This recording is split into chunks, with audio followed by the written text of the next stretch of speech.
మిత్రులకి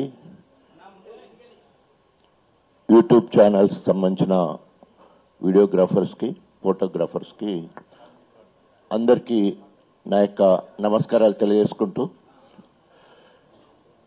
నిన్న హైకోర్టులో స్టే రావడంతో రాష్ట్ర ప్రభుత్వ చెంప చెల్లుమన్నది, గువ్వ గుయ్యమన్నది. చిల్లర జీవోతో చిల్లర రాజకీయాలు చేస్తున్న రేవంత్ రెడ్డికి ఇది పరాకాష్ట.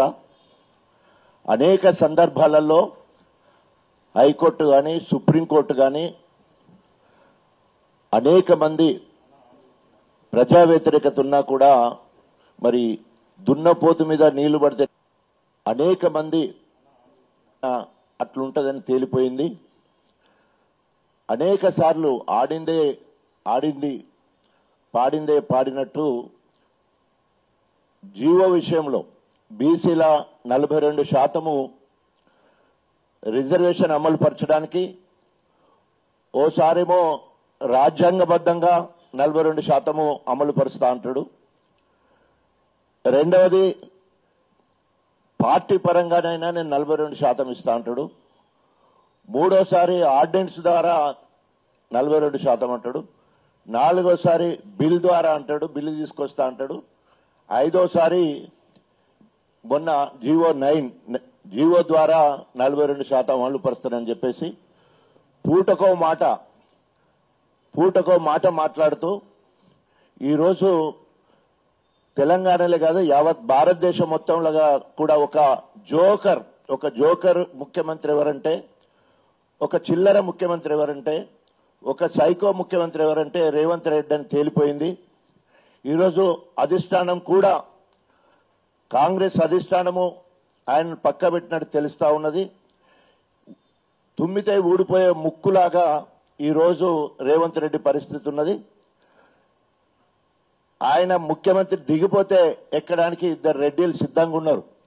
అది తెలుసుకునే ఆగమాగం అయిపోతుండే. ఇప్పటికే 54 సార్లు ఢిల్లీకి పోయి మరి వాళ్ళ దర్శనం కోసము అనేక సార్లు ప్రయత్నం చేసినా కానీ సోనియా గాంధీ కానీ రాహుల్ గాంధీ కానీ వారికి దర్శనం ఇచ్చే పరిస్థితి లేదు. ఎందుకంటే మొన్న ఎన్నికలకు ముందు 22 మాసాల ముందు అందరిని ఇరికిచ్చిండు.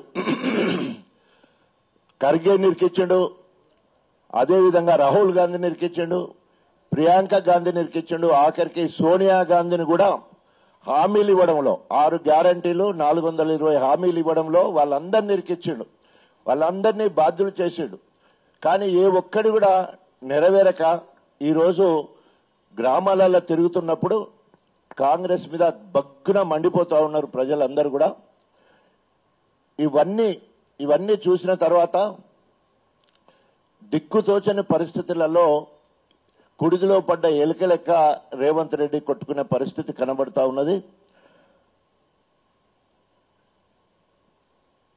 ఈ 2 నెలల పాలనలో సాధించింది ఏంటంటే అన్ని రాష్ట్రాల కంటే ఓ ముఖ్యమంత్రిగా మరి ఢిల్లీకి పోవడమే కాకుండా కేంద్రంలో ఉన్న బడాబాయి మోడీ లేదా అనుచర మంత్రులను కలిసే విషయంలో ఎక్కువ సార్లు కలిసిన ప్రతిపక్ష సీఎం ఎవరన్నా ఉన్నారంటే అది మరి రేవంత్ రెడ్డి అని తేలిపోయింది.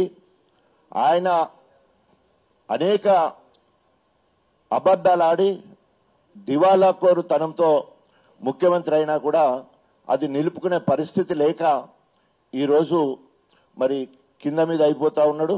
సో మరి ఇద్దరు సహచర కేబినెట్ మంత్రులు సిద్ధంగా ఉన్నారు. వాళ్ళు కూడా మాటికి ఢిల్లీ పోయి కలుస్తా ఉన్నారు. పెద్దలు ముహూర్తం కోసమే ఎదురు చూస్తున్నట్టు కనబడతా ఉన్నది. సో ఈరోజు 42% రిజర్వేషన్ బీసీలకు కల్పిస్తానని ఆశపెట్టి నమ్మించి నట్టేట ముచ్చినట్టు బీసీ వర్గాలన్నీ కూడా ఈరోజు కాంగ్రెస్ ప్రభుత్వం మీద రేవంత్ రెడ్డి మీద బగ్గున మండుతున్నారు.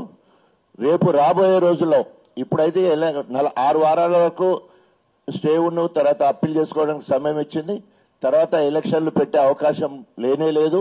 ఎందుకంటే ప్రజల దగ్గరికి వెళితే కర్రు గాల్చి వాత పెట్టడానికి ప్రజలు సిద్ధంగా ఉన్నారని ఏ రిపోర్ట్ చూసినా కూడా ఈరోజు కాంగ్రెస్ ప్రభుత్వానికి రేవంత్ రెడ్డికి వ్యతిరేకంగా ఉందని చెప్పేసి తెలియజేసుకుంటూ ఇప్పటికైనా సిగ్గు శరం ఉండేది ఉంటే రేవంత్ రెడ్డి ఇచ్చిన హామీల మీద మరి ఒక చిత్తశుద్ధితోటి ఒక్కొక్కటిగా నన్ను క్షమించండి, ఇప్పటివరకు 22 నెలలైనా ఏం చేయలేకపోయినా ఇప్పటి నుండి ఒక్కొక్కటిగా చేస్తానని చెప్పేసి ఇంకా ప్రజలకు అప్పీల్ చేసుకొని పోతే ఆయన ప్రజలు ఏమైనా క్షమిస్తారు, లేకపోతే కర్రు కాల్చి వాత పెడతారని హెచ్చరిస్తూ సెలవు తీసుకుంటాం.